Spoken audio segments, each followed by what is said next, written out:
So much love and so much life in Michigan. All right, we're going to jump into this, guys, because we don't want to belabor any of this, and we really want to. There's a lot of very important things that we want to talk about. Love you back. Thank you all so much. So there are a tremendous amount of Republicans in the crowd right now, and you are both giving so much love to two former Democrats, very staunch, lifelong Democrats, who have been able to look at the state of the world and the state of their former party and recognize that there's a lot of fallacy in all of that and that there is one way to go, and that's why we're here right now. So I think I'd like to start with, what has that been like for you guys, and why, being lifelong Democrats and standing for the things that you have stood for, what has compelled you to now jump into and endorse President Trump in what this presidency will be? I mean, should I start? Go for it. Okay. What a gentleman, huh?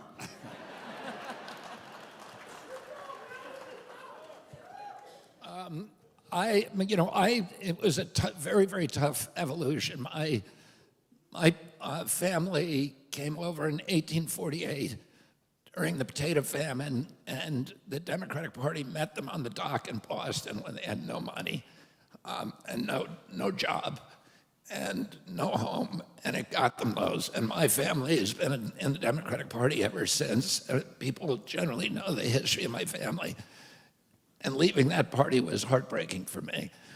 But the party that I grew up with, the party of John F. Kennedy and Robert Kennedy, doesn't exist anymore. In fact, there's been a complete inversion. The party that I grew up with was the party of peace. My father ran for president against the Vietnam War. President Kennedy never sent a combat troop abroad to die during his administration. He told his best friend, the primary job of a president of the United States is to keep the country out of war. Today, the Democratic Party is the party of war, and the Republican Party is the party of peace. And you guys,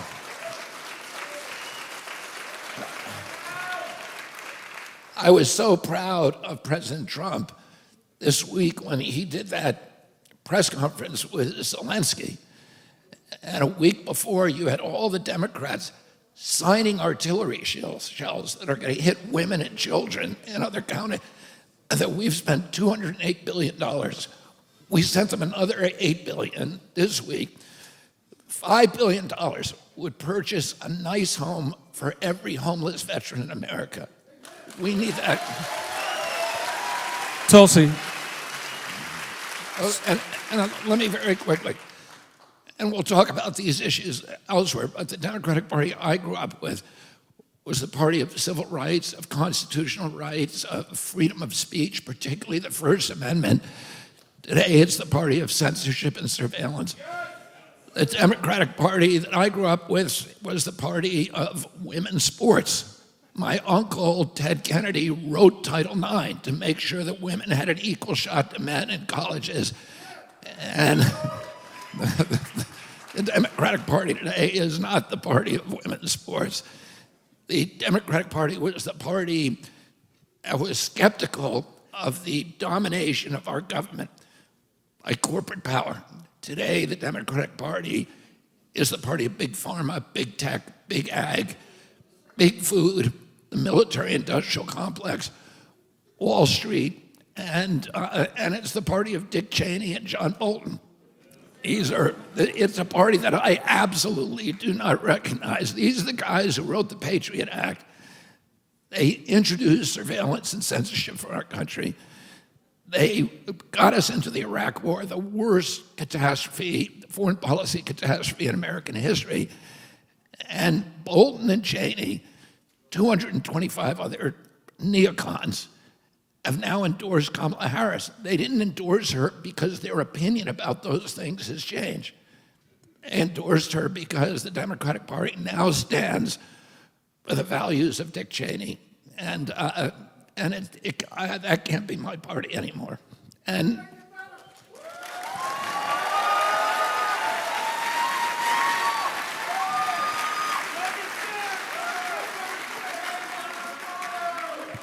You know, all of the things, the qualities, characteristics, values, principles that Bobby just described, of the Democratic Party he grew up in was what drew me to join the Democratic Party when I was 21 years old. It's interesting to see how unrecognizable that party is today, and how that once Big Tent open party, Big Tent party that welcomed people from different backgrounds, different views, different ideas, encouraged discussion and debate and dialogue around all of the different issues, and still were able to leave rooted in our grounding and founding principles that are enshrined in the Constitution, just does not exist anymore. The reason that I ran for Congress was largely motivated by the experiences that I had had as a soldier deployed to the Middle East. I was in a medical unit serving in Iraq in 2005.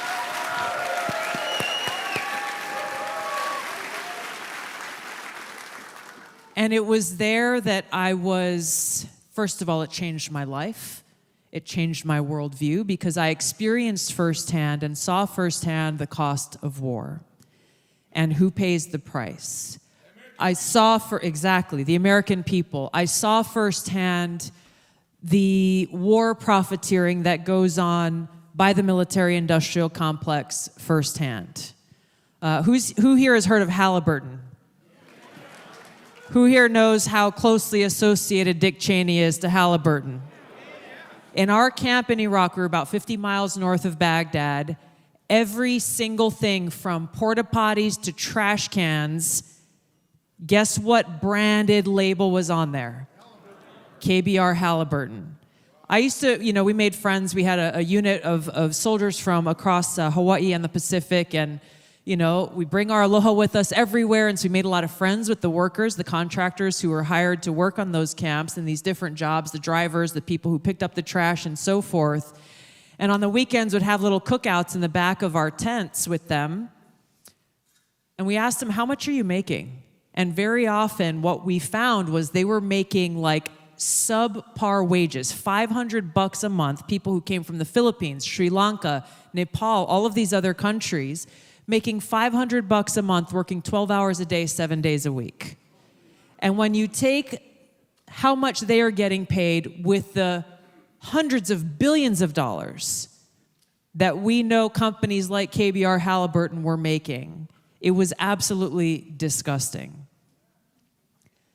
I ran for Congress and later ran for president in 2020 because I left that deployment and the one that followed wanting to be in a position where I could help bring back the Democratic Party of President Kennedy, where I could make those decisions related to war and to peace and to how my brothers and sisters in uniform were treated when they came home. Within 6 months of my being in Congress, I was elected in 2012, President Obama made an announcement that he wanted to seek authorization from Congress to go and start another regime change war in the Middle East, this time in Syria. I was on the Foreign Affairs Committee at the time. Again, I'd been in Congress maybe 6 months, freshman Democrat. I did my research. I listened to their briefings. Then it was Secretary of State Kerry who was coming to our committee and making their case. And they failed to answer even the most basic questions. And this is directly connected to the failures of the Harris-Biden administration. The first thing that you have to ask and be able to answer before you go on a mission is what? What is your objective? What are you trying to accomplish? What does winning look like? What's your exit strategy? These are things that you probably think of when you're making decisions in your own lives. What are you trying to accomplish? They couldn't answer those questions. And when I asked, they said, oh, we want to go deliver a punch in the gut and send a message. I said, what happens when they deliver a punch back? Oh, they won't do that. I did my due diligence. I announced that I would be opposing President Obama's request to go and start another war. And in less than 24 hours, I got a call from the White House. And it wasn't a call saying, hey, Tulsi, we just wanted to see what questions you had or figure out why you oppose this so strongly. What they said was, how dare you? How dare you stand against your president? How dare you stand against, as a freshman Democrat, your president who is from your home state of Hawaii? They didn't care about the substance. They didn't care about the experiences that I was bringing and the voices that I was bringing to light of those who I served alongside and those who were killed in combat and never came home. This speaks to the dangerous mindset of today's Democrat Party, which is one of the main reasons why I left. When you have a party led by people who don't care about the Constitution or our fundamental rights and freedoms, they don't care about peace, they don't care about our civil liberties and rights, what they care about is power and holding on to power and total allegiance not to our country, not to our flag, not to our principles and values that are enshrined in the Constitution.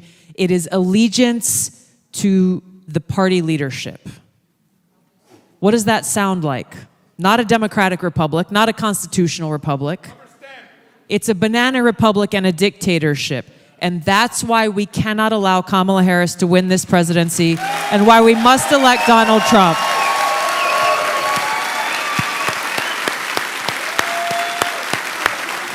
So well said.